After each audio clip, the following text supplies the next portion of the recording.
আগামী অর্থবছর সামাজিক নিরাপত্তা কর্মসূচিতে আসছে আরও ৪ লাখ মানুষ। সুফল পেতে অনিয়ম দূর করার তাগিদ।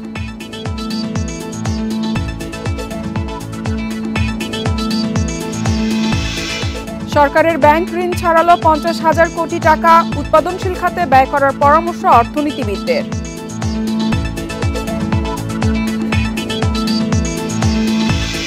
আবারও বড় দরপতন শেয়ার বাজারে। ৩ বছরের মধ্যে সর্বনিম্ন অবস্থানে ডিএসসিএক্স সূচক।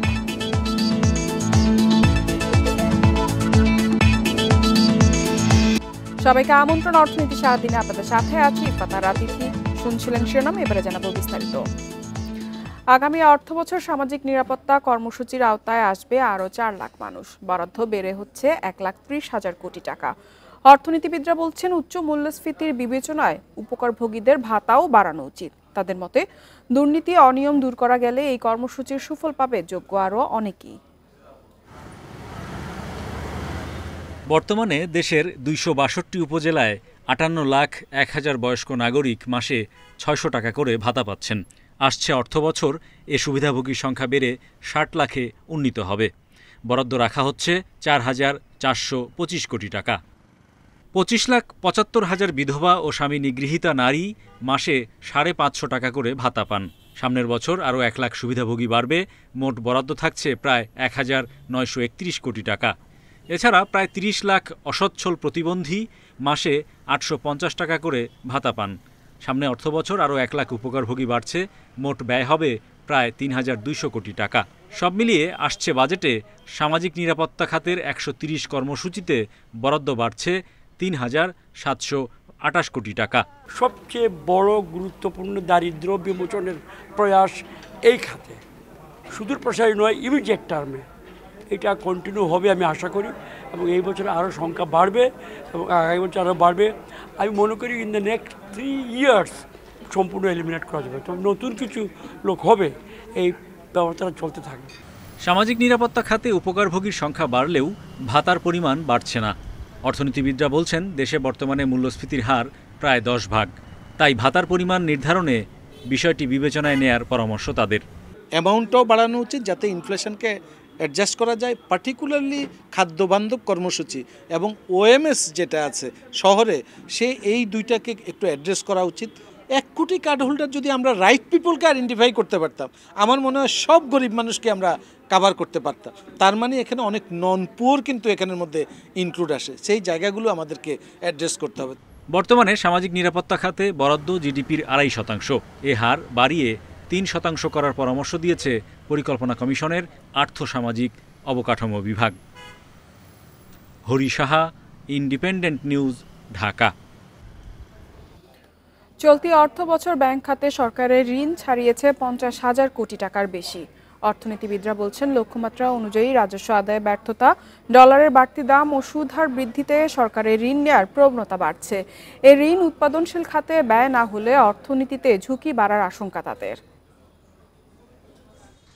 স্থানীয় উৎসের মধ্যে ব্যাংক খাত থেকে ঋণ নেয় সরকার। এর বাইরে সঞ্চয়পত্র, প্রভিডেন্ট ফান্ড ও সর্বজনীন পেনশন স্কিম সহ বিভিন্ন উৎস থেকেও ঋণ নেওয়া হয়। গত ২.৫ বছরে ব্যাংক ও ব্যাংক বহির্ভূত ২ খাত থেকেই নেয়া ঋণের পরিমাণ বেড়েছে।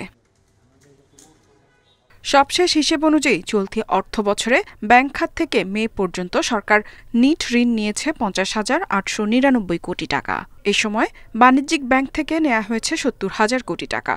তবে বাংলাদেশ ব্যাংক থেকে আগে নেয়া ১৯,০০০ কোটি টাকা পরিশোধ করেছে সরকার। ব্যাংক সংশ্লিষ্টরা বলছেন, খরচ বেড়ে যাওয়ায় তারল্য সংকটের মধ্যেও সরকারকে এখন ব্যাংক থেকেই ঋণ নিতে হচ্ছে। লিকুইডিটি ক্রাইসিস তত হবে না, ক্যাপিটাল মার্কেটের টাকা তুলনামূলক এখন কম যাচ্ছে।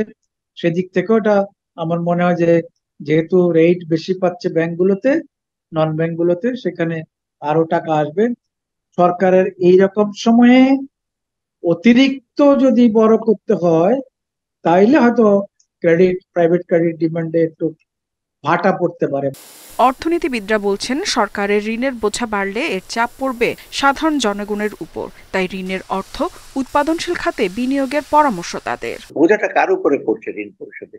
আলটিমেট ডেফিসিট হচ্ছে এবং লোকের করের বোঝা বাড়বে, এখন বহু ভ্যাট এবং নিজের প্রত্যেকটা পণ্যের উপরে সব বসিয়ে দেবে, অর্থাৎ সাধারণ মানুষের উপর পড়ছে। অতএব আমি মনে করি সরকারের যতটা সম্ভব আনপ্রোডাক্টিভ ব্যয় মানে সাশ্রয় হতে হবে। বাংলাদেশ ব্যাংকের তথ্যমতে দেশি বিদেশি উৎস সহ সব মিলিয়ে সরকারের ঋণ স্থিতি প্রায় 18 লাখ কোটি টাকা। এর মধ্যে ব্যাংক ব্যবস্থায় সরকারের ঋণ প্রায় 4.5 লাখ কোটি টাকা। ইফা তারা, ইন্ডিপেন্ডেন্ট নিউজ। ঝুঁকিপূর্ণ বাণিজ্যিক ও আবাসিক ভবনগুলো পর্যায়ক্রমে পরিদর্শন করা হবে। এক্ষেত্রে বাণিজ্যিক ভবনগুলো অগ্রাধিকার পাবে বলে জানিয়েছেন প্রধানমন্ত্রীর বেসরকারি শিল্প ও বিনিয়োগ উপদেষ্টা সালমান এফ রহমান। দুপুরে সচিবালয়ে কারখানা, শিল্প ও বাণিজ্যিক প্রতিষ্ঠানে দুর্ঘটনা রোধ ও নিরাপদ কর্মপরিবেশ নিশ্চিত বিষয়ক জাতীয় কমিটির সভা শেষে এ তথ্য জানান তিনি। সালমান এফ রহমান বলেন, নিয়মনীতি মানতে দেশের 10,000 কারখানা পরিদর্শন করে প্রথম 5,000 কারখানাকে সতর্ক করা হয়েছে।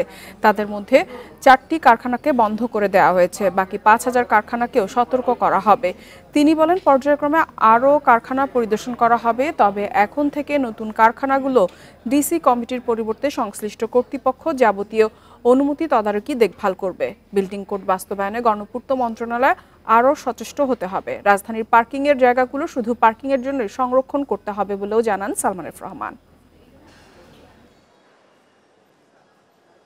আমরা 16টা জেলা যেখানে শ্রমগণ যেগুলি এলাকা আছে, এই 16টা যেখানে আপনার কলকারখানার সংখ্যাটা বেশি, সেগুলি আমরা কিন্তু পরিদর্শন করব। ওটা হলো 3rd ফেজে আমরা কন্টিনিউ। তো সে কাজটা যেটা ছিল সেটা আমাদের চলমান আছে, ওটা চলতে থাকবে। বিডা একটা উদ্যোগ নিয়েছে ওয়ান স্টপ সার্ভিসে, সেখানে আমাদের এই প্ল্যানিং, ফায়ার সার্ভিস এগুলিও কিন্তু ওই সার্ভিসেস গুলি ওয়ান স্টপ সার্ভিসের মধ্যে যোগ করা হচ্ছে, সে কাজটাও থাকবে। উচ্চ মূল্যস্ফীতি, ডলার সংকট এবং গ্যাস বিদ্যুতের ঘাটতির মধ্যে দেশের উৎপাদন খাত বাধাগ্রস্ত হয়েছে। এই অবস্থা থেকে উত্তরণে সরকারকে দ্রুত ও দৃঢ় পদক্ষেপ নেওয়ার তাগিদ দিয়েছে মেট্রোপলিটন চেম্বার। চলতি বছরের মার্চ পর্যন্ত দেশের অর্থনৈতিক পরিস্থিতি পর্যালোচনা করে এই প্রতিবেদন দিয়েছে এমসিসিআই। প্রতিবেদনে এমসিসিআই পূর্বাভাস দিয়েছে, গেল মে মাসে মূল্যস্ফীতি দাঁড়াবে 9.8%, আর জুনে তা হবে 9.85%। এতে আরও বলা হয়, সম্প্রতি কয়েক মাসে বৈদেশিক চাহিদার ধীরগতি, রেমিটেন্স প্রবাহ হ্রাস, রাজস্ব আদায় ঘাটতি, মূল্যস্ফীতি বৃদ্ধি, টাকার অবমূল্যায়ন, বৈদেশিক মুদ্রার রিজার্ভ ও বিনিয়োগ কম ছিল। তবে সংগঠনটি আশা করছে আগামী 3 মাসে আমদানি ও রেমিটেন্স বাড়তে পারে।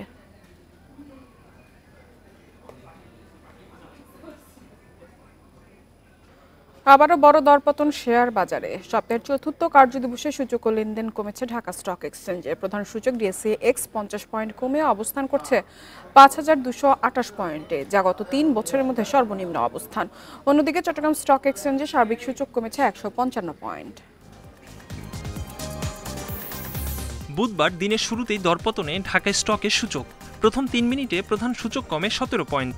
এরপর সূচক কিছুটা বাড়লেও লেনদেন শেষে ডিএসসির সূচক কমেছে 50.35 পয়েন্ট, অবস্থান করছে 5,228 পয়েন্টে। এর আগে 2021 সালের 4 এপ্রিল ডিএসসি-এক্স সূচক ছিল 5,188 পয়েন্টে। ডিএসসিতে লেনদেন হয় 306 কোটি 67 লাখ টাকা শেয়ার। আগের দিনের চেয়ে লেনদেন কমেছে 134 কোটি টাকা। হাতবদলে অংশ নেয়া 394টি কোম্পানি ও মিউচুয়াল ফান্ডের মধ্যে দর কমেছে 72 ভাগ প্রতিষ্ঠানের শেয়ারের। এর মধ্যে দর বেড়েছে 64টির, কমেছে 286টির এবং অপরিবর্তিত রয়েছে 44টি প্রতিষ্ঠানের শেয়ার দর। ভালো মূলভিত্তির কোম্পানি তালিকাভুক্ত হলে গতি ফিরে পাবে শেয়ার বাজার, আশা ডিএসসির চেয়ারম্যানের। পুঁজিবাজার কিন্তু শর্ট টার্মের জন্য না, পুঁজিবাজার হলো লং টার্ম একটা ইনভেস্টমেন্টের জন্য একটা বাজার। অনেক গ্রিন ফ্যাক্টরি আমাদের আরএমজিতে রয়েছে, তারা কিন্তু এখনও কিন্তু লিস্টেডের আনটাচড অবস্থায় রয়ে গেছে। তাদের সাথে আমরা অলরেডি বসেছি, তাদের প্রবলেমগুলো সেগুলো আমরা জানার চেষ্টা করেছি। কাজেই এখন আমাদের নেগোসিয়েশন রয়েছে, কিন্তু তাদেরকেও আমাদের কিছু বেনিফিট দিতে হবে। সবচেয়ে বেশি লেনদেন হওয়া প্রতিষ্ঠানের তালিকায় প্রথম আলিফ ইন্ডাস্ট্রিজ, দ্বিতীয় বিস হ্যাচারি, তৃতীয় অবস্থানে ওরিয়ন ফার্মা। শতাংশের দিক থেকে দরবৃদ্ধিতে প্রথম গ্লোবাল হেভি কেমিক্যালস, দ্বিতীয় ক্যাপিটেক গ্রামীণ ব্যাংক গ্রোথ ফান্ড এবং তৃতীয় অবস্থানে খান ব্রাদার্স পিপি ওভেন। অন্যদিকে চট্টগ্রামের স্টক এক্সচেঞ্জে সার্বিক সূচক কমেছে 155.78 পয়েন্ট। লেনদেন হয় 7 কোটি 83 লাখ টাকা শেয়ার। একরামুল ইসলাম, ইন্ডিপেন্ডেন্ট নিউজ, ঢাকা। বাস্তুচ্যুত রোহিঙ্গা ও স্থানীয় জনগোষ্ঠীর জন্য বাংলাদেশকে $70 কোটি সহায়তা দিয়েছে বিশ্বব্যাংক। দুটি প্রকল্পের আওতায় এ অর্থ অনুমোদন দেয়া হয়। বুধবার বিশ্বব্যাংকের এক সংবাদ বিজ্ঞপ্তিতে এ তথ্য জানানো হয়। এতে বলা হয়, বিশ্বব্যাংকের পর্ষদ বাংলাদেশে আশ্রিত বাস্তুচ্যুত রোহিঙ্গা জনগোষ্ঠী ও তাদের আশ্রয়দাতা কক্সবাজারের স্থানীয়দের জন্য মৌলিক সেবা দিতে এই অর্থ অনুমোদন করে। 2017 সাল থেকে সহিংসতার কবলে পড়ে প্রায় 10 লাখ রোহিঙ্গা মিয়ানমার থেকে বাংলাদেশে পালিয়ে আসে। বাংলাদেশে থাকা বাস্তুচ্যুত রোহিঙ্গাদের প্রায় 70% নারী ও শিশু। দুটি প্রকল্পই নারী ও শিশু এবং অন্যান্য ঝুঁকিপূর্ণ গোষ্ঠীর ওপর সংকটের বিষয়টিকে বিবেচনা রেখেছে।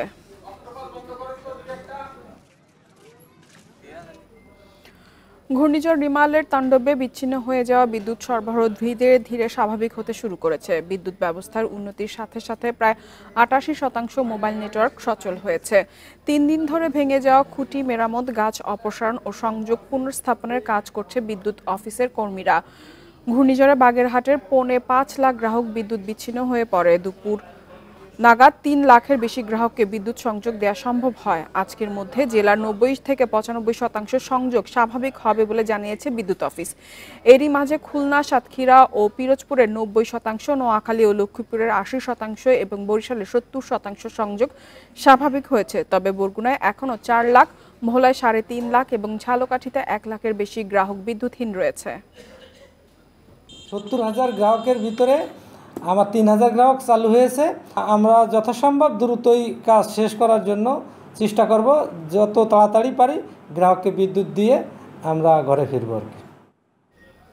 এদিকে বৈরী আবহাওয়া এবং ভারী বৃষ্টিতে রাজশাহীতে গাছেই নষ্ট হয়ে যাচ্ছে লিচু। কালচে আকার ধারণ করার পাশাপাশি ফেটে যাচ্ছে সুস্বাদু ফলটি। এছাড়া ঝরে পড়ছে ফজলি, লক্ষণভোগ ও আরশিনা জাতের আম। এ অবস্থায় পরিপক্ক ফল দ্রুত বাজারজাতের পরামর্শ কৃষি বিভাগের। জ্যৈষ্ঠ শুরুতেই রাজশাহীর বাজারে উঠতে শুরু করে দেশি জাতের লিচু। নামানোর অপেক্ষায় ছিল পুরবী, চায়না, বেদানা সহ বেশ কিছু জাত। এরই মধ্যে ঘূর্ণিঝড় রিমালের প্রভাবে লণ্ডভণ্ড চাষিদের স্বপ্ন। এবার মুকুল ভালো আসলেও তীব্র তাপপ্রবাহ, এরপর ঘূর্ণিঝড়ের প্রভাবে গাছেই নষ্ট হচ্ছে লিচু। এ অবস্থায় লোকসানের শঙ্কায় রয়েছেন বাগান মালিকরা। গাছে ফল ছিল, কিন্তু বর্তমানে তাপদহে লিচু একবারে পুড়ে গেছে এবং ঝড়ে অনেক সব পড়ে গেছে। নিচে তো ধরেন যে পুরা বাদ হয়ে গেছে, নিচে ধরেন যে আর করার কিছু না, এগুলো ফেলে দিতে হবে। নিচে 70-80 টাকা খরচ করেছি, সে টাকাটাও আমরা পাবো না এবং যেটা আছে গাছে সেটাও এখন ফেটে চলে যাবে রোদের তাপে। লিচুর পাশাপাশি ঝরে পড়ছে গাছের আম। প্রাকৃতিক দুর্যোগে ক্ষতি এড়ানোর সুযোগ নেই উল্লেখ করে পরিপক্ক ফল দ্রুত বাজারজাতের পরামর্শ কৃষি বিভাগের। আমাদের কৃষকদের কাছে যে পরামর্শ হচ্ছে সেটা হলো যে আপনারা দ্রুত হারভেস্ট করবেন, হারভেস্ট করে বাজারে এটা বাজারজাত করতে হবে, এটা বিক্রি করা। তাছাড়া অন্যভাবে এটা রিকভারি, দাগটা কালো দাগ বা রিকভারি করা সম্ভব না। এবার রাজশাহীতে 30,800 টন লিচুর উৎপাদন লক্ষ্য এবং আমের উৎপাদন লক্ষ্যমাত্রা ধরা হয়েছে 2,60,315 ton. Mustafizur Rahman, independent news, Rajshahi. এবার জানাবো বিশ্বের প্রধান মুদ্রার সাথে টাকার আজকের বিনিময় হার। যুক্তরাষ্ট্রের ডলারের দর বেড়েছে, বিনিময় হয়েছে 117 টাকা 85 পয়সায়। যুক্তরাজ্যের পাউন্ডের দর কমেছে, বিনিময় হয়েছে 157 টাকা 78 পয়সায়। ইউরোর দর কমেছে, বিনিময় হচ্ছে 134 টাকা 21 পয়সায়। ভারতীয় রুপির দর অপরিবর্তিত, বিনিময় হচ্ছে 1 টাকা 45 পয়সায়। দর বেড়েছে সৌদি রিয়ালের, বিনিময় হচ্ছে 31 টাকা 58 পয়সায়। আরব আমিরাতের দিরহামের দরও বেড়েছে, বিনিময় হচ্ছে 32 টাকা 24 পয়সায়। বেড়েছে কুয়েতি দিনারের দর, বিনিময় হচ্ছে 386 টাকা 18 পয়সায়। এছাড়া মালয়েশিয়ান রিঙ্গিতের দর কমেছে, বিনিময় হচ্ছে 25 টাকা 20 পয়সায়।